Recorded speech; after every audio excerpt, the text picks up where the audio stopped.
Voici donc notre dernier épisode, l'épisode 6 du vilain petit canard. Donc le vilain petit canard s'est enfui, il a passé tout l'hiver dans le froid, le printemps est arrivé, il arrive vers un étang et il voit 3 beaux cygnes qui vont vers lui et il pense que ces beaux cygnes vont lui faire du mal.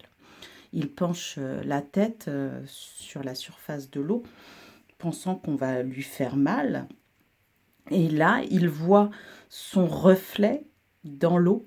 Son reflet, c'est comme dans un miroir. Vous voyez, là, vous avez le cygne et on voit son reflet dans le miroir. Un reflet, c'est son reflet dans l'eau, pardon.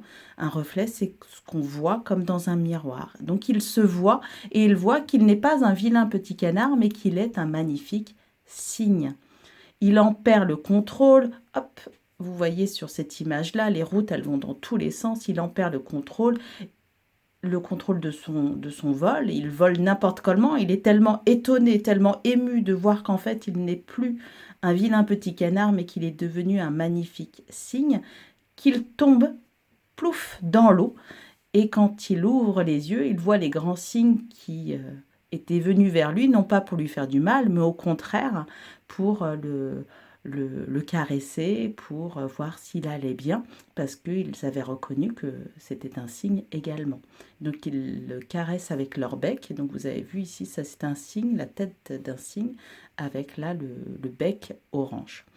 Alors ses plumes se gonflent, son cou se dresse, et il est heureux, il est vraiment fier, il a enfin trouvé une famille, enfin compris qu'il n'était pas un vilain petit canard, qui s'était juste trompé de famille, et que là, il a retrouvé des gens comme lui, ses semblables, sa vraie famille, et du coup, l'histoire est finie, le vilain petit canard va vivre sa vie avec les cygnes, puisqu'il est un cygne.